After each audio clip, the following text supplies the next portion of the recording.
Very good morning. तो 1D motion straight line motion के लिए क्रैश कोर्स की बात कर रहे हैं। यहाँ इंपॉर्टेंट केसेस और क्वेश्चंस जो आपके सामने हैं। तो पिछले 2 लेक्चर में आपने कुछ क्वेश्चन और इंपॉर्टेंट कॉन्सेप्ट देखे। अब आप देखें नेक्स्ट क्वेश्चंस। जैसे ये क्वेश्चन आपके सामने है इफेक्टिव वेलोसिटी रिलेटिव वेलोसिटी से। तो अगर इफेक्टिव वेलोसिटी ये स्केलेटर से जुड़े क्वेश्चन होते हैं। आप रेलवे स्टेशन पे जाते हैं या तो बाई लेडर जाए और या तो बाई स्केलेटर। अब अगर स्केलेटर खराब है तो आपको बाई वॉक स्केलेटर पे जाना पड़ता है। स्केलेटर चल रहा है तो आप आराम से स्केलेटर पे खड़े हो जाइए और फिर जाइए। दूसरा यह है ज्यादा जल्दी है तो आप भी चलते रहिए अपनी स्पीड से, उस स्केलेटर तो चल ही रहा है। तो इसी से जुड़ा क्वेश्चन है आपका जो नीट 2017 का पूछा गया क्वेश्चन है। तो प्रीति reached metro station and found that escalator was not running. She walked up with the stationary escalator in time t1. On other days, she remains stationary on the moving escalator. Then escalator taken her up in the time t2. Then find the time taken by to walk up on moving escalator is how much? This is 2017 NEET question. तो आप यहां क्या करें, सबसे पहले तो प्रीति की velocity निकाल लें, क्योंकि स्केलेटर तो रेस्ट पे है। तो speed of Preeti when walking and skeletal is stationary. तो ये यूनिफॉर्म मोशन है क्योंकि कांस्टेंट वेलोसिटी चल रहा है, और कांस्टेंट वेलोसिटी यूनिफॉर्म मोशन में क्या होगी, distance travel divided by time taken. तो एज्यूम कर लो, मान लो कि हाइट जिस पर स्केलेटर गया वो h है। Assuming that height is h1। सो प्रीति की वेलोसिटी v1 और ये हुई कितनी, h डिवाइडेड बाई t1। उसी तरह से जब स्केलेटर चल रहा है और प्रीति स्टेशनरी खड़ी हुई है, then time taken by escalator is t2। So how much is the velocity of escalator, velocity of escalator से v2 and this is equal to height तो वही रहेगी h डिवाइडेड बाई t2। अब थर्ड केस में कितना time लगेगा जब प्रीति भी स्केलेटर पे उसी स्पीड अपनी स्पीड से चल रहे हो, स्केलेटर भी चल रहा है। So Preeti and escalator both moving in the same direction, और इसलिए इफेक्टिव वेलोसिटी क्या होगी, v1 प्लस v2। और डिस्टेंस कितना चलना, height h। So time taken bye Preeti which is she is walking over moving escalator, t is equal to h divided by effective velocity v1 plus v2। जब ये time t है, अब v1 और v2 की value यहां है, simply इसे रख दो। तो 1 by t is equal to v1 by h from equation 1 and 2 plus v2 divided by h। अब v1 और v2 की वैल्यू रख दिया तो यही 1 by t बराबर क्या है, 1 by t1 plus 1 by t2।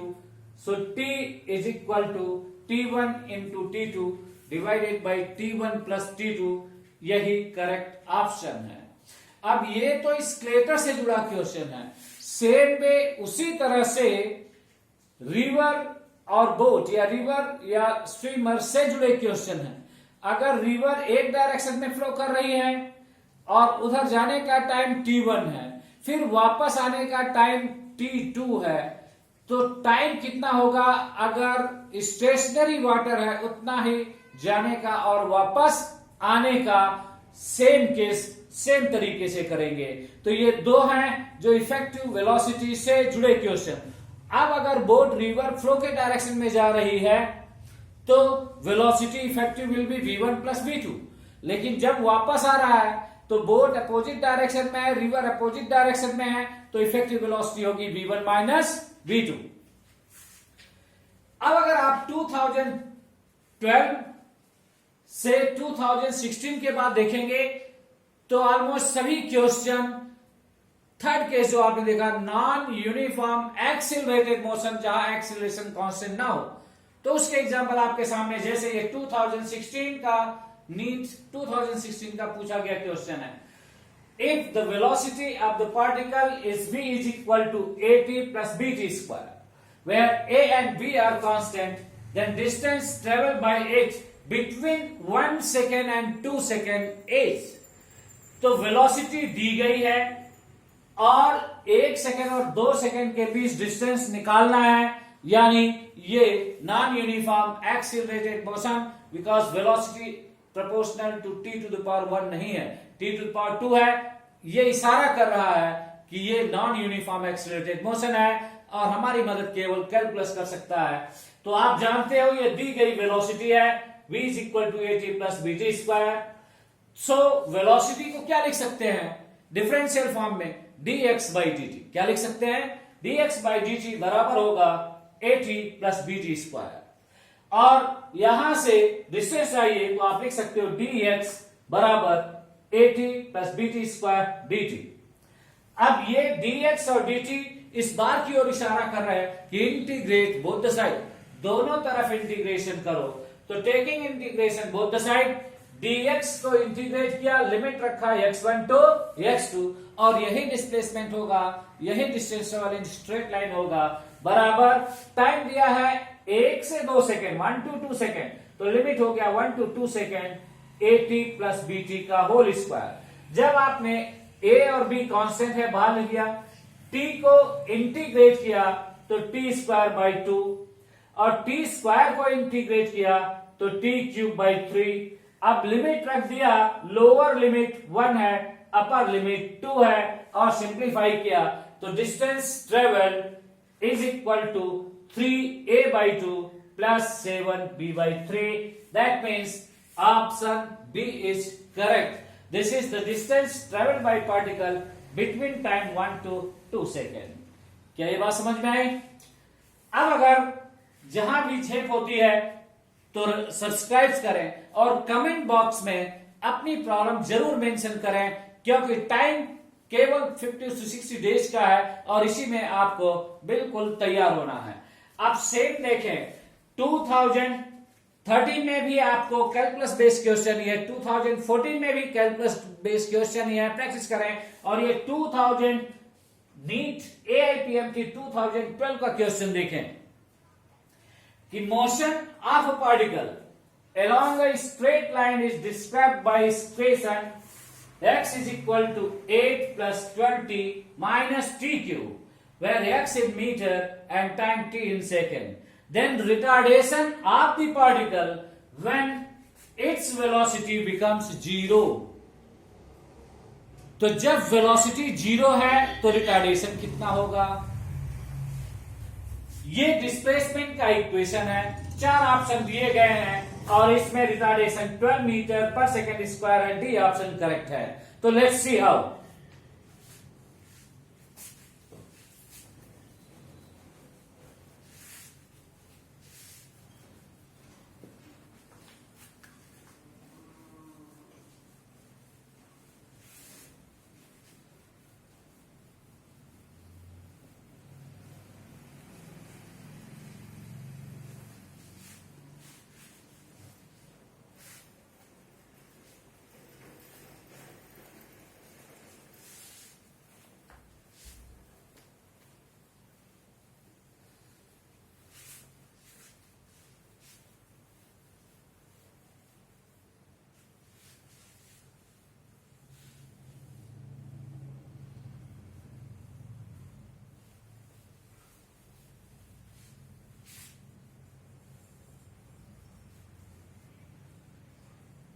So, given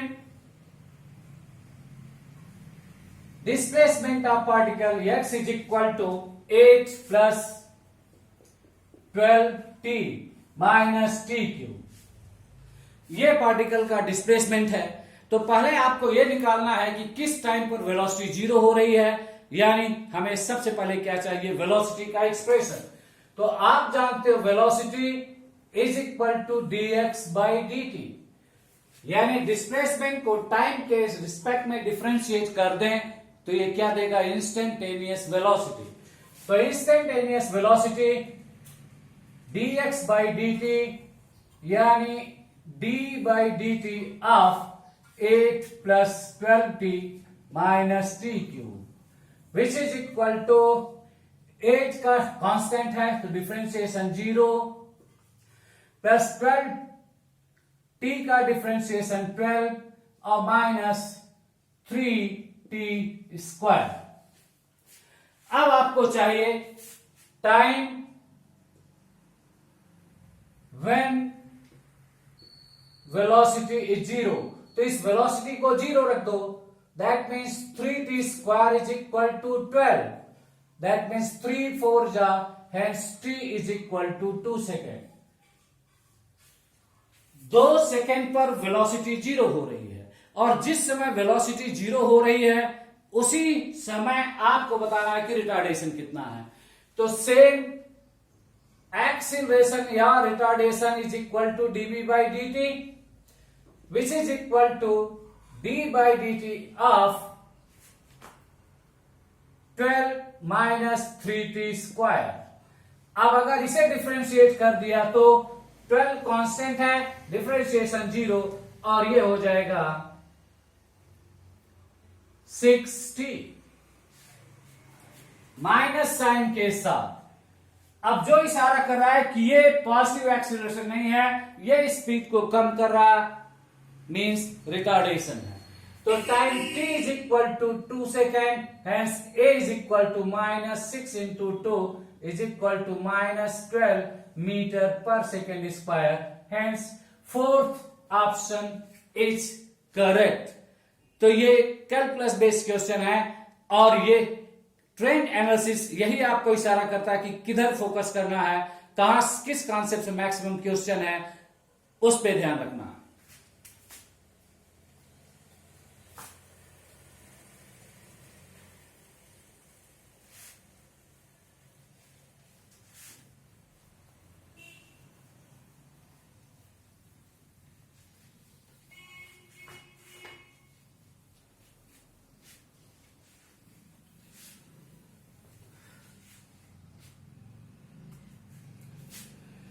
next, अगर एक कॉन्सेप्चुअल क्वेश्चन आपके सामने रखें, position of a moving particle, अगर कोई पार्टिकल चल रहा है,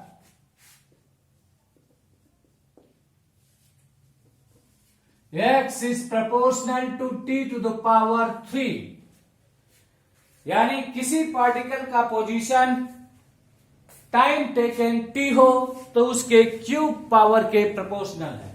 then nature of motion is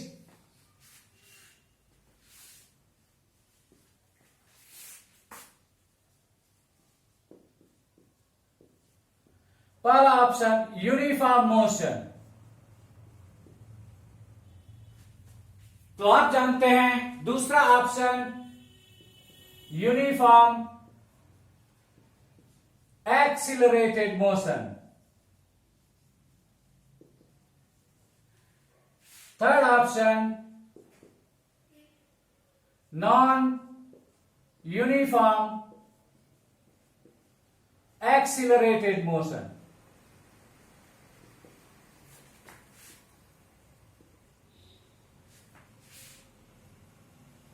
And fourth option may be uniform motion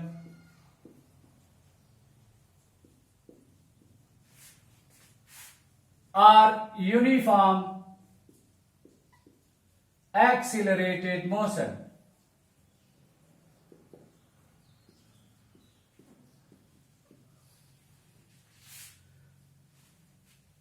तो अगर डिस्टेंस, पोजीशन या डिस्प्लेसमेंट का टाइम के साथ रिलेशन 3 पावर का है, तो नेचर ऑफ मोशन क्या है? आप यूनिफॉर्म मोशन पहला ऑप्शन कर रहा है, तो यूनिफॉर्म मोशन की पहचान क्या है? x is proportional to t to the power 1। अगर 1 पावर का रिलेशन है तो ये यूनिफॉर्म मोशन है, बिकॉज आपने लिखा x is equal to v into t. और यूनिफॉर्म एक्सिलरेटेड मोशन, यानी अगर एक्सिलरेशन कांस्टेंट हो तो s is proportional to t square, क्योंकि आपने लिखा s is equal to ut plus minus half at square.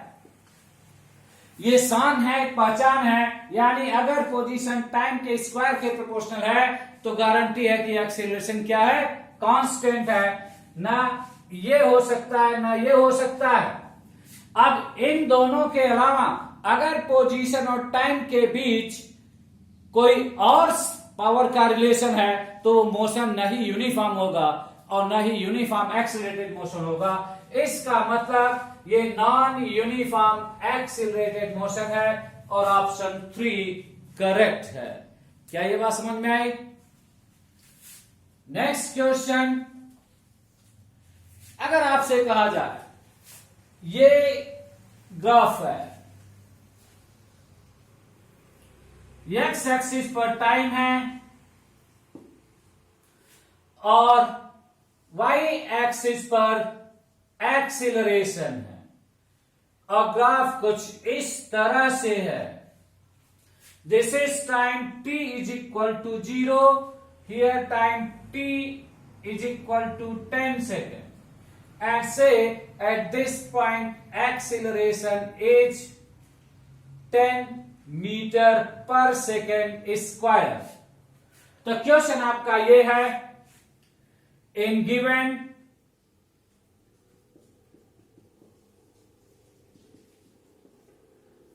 acceleration time graph, what is velocity of particle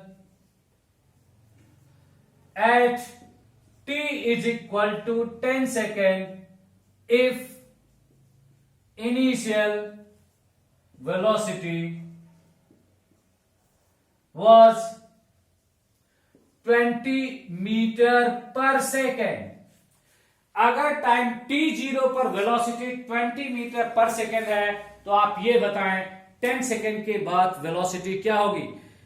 तो याद करो, अगर at ग्राफ हो, अब एक तो इक्वेशन से जाए, दूसरा at ग्राफ का एरिया आपको क्या देता है, ध्यान है कुछ, चेंज इन वेलोसिटी, यानी यूनिफॉर्म एक्सीलरेटेड मोशन नहीं हो, एक्सीलरेशन बदल रहा हो। तो ये पहले कैलकुलस से देखा, ये ग्राफ बेस है, ये इशारा कर रहा है कि हर टाइम पर एक्सीलरेशन अलग अलग है। दैट मीन्स ये है क्या, नॉन यूनिफॉर्म एक्सीलरेटेड मोशन। और नॉन यूनिफॉर्म एक्सीलरेटेड मोशन हो चाहे यूनिफॉर्म एक्सीलरेटेड मोशन हो, तो area of at graph is equal to change in velocity। तो इस ग्राफ का एरिया आपको देगा delta v, change in velocity. तो फर्स्ट इक्वेशन जो आप लिख सकते हो, v is equal to initial velocity plus delta v। A t क्या था, चेंज इन वेलोसिटी जब एक्सेलरेशन कांस्टेंट हो। अब डेल्टा v की वैल्यू क्या लिखोगे, इनिशियल वेलोसिटी तो 20 दी गई है plus area of AT graph का area, so b is equal to 20 plus, अब ये राइट एंगल ट्रायंगल है, क्या है, राइट एंगल ट्रायंगल। तो राइट एंगल ट्रायंगल का एरिया हो जाएगा हाफ, और a की जगह टाइम है तो 10 और b की जगह एक्सीलरेशन है which is also equal to 10, so cut गया। और इसलिए b is equal to 50 plus 20 which is 70 metre per second. तो पार्टिकल की velocity after 10 second will be equal to 70 metre per second. क्या ये बात समझ में आई? तो ये ग्राफ के केसेस भी ध्यान में रखें और ना भूलें।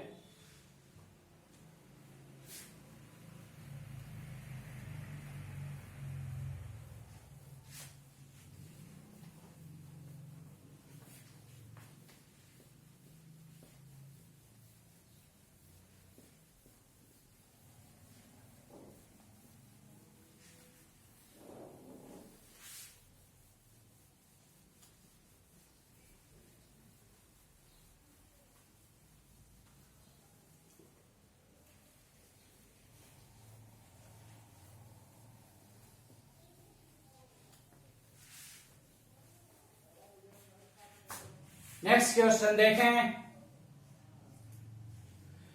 अब ये स्ट्रेट लाइन, यहां पॉइंट ए है, यहां पॉइंट सी है, और बीच में मिड पॉइंट है जो पॉइंट बी है। तो से ए से बी तक का डिस्टेंस डी है, तो बी से सी तक का भी डिस्टेंस डी है। So a particle performing motion such that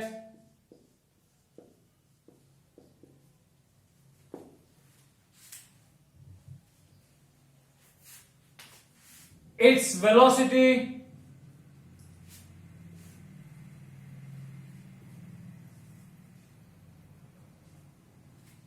at point A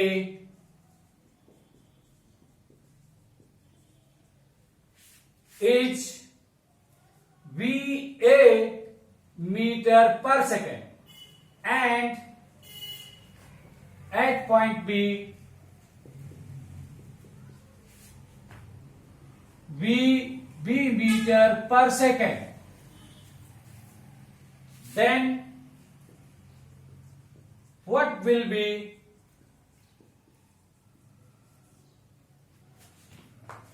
at point C? At point C is VC meter per second. Then what will be velocity at midpoint B if particle is uniformly accelerated?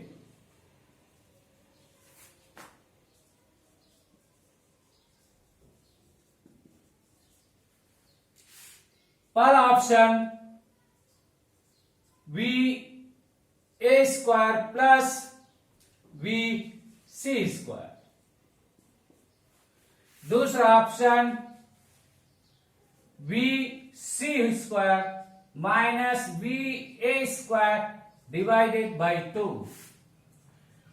Third option under root V A square plus B C square divided by 2.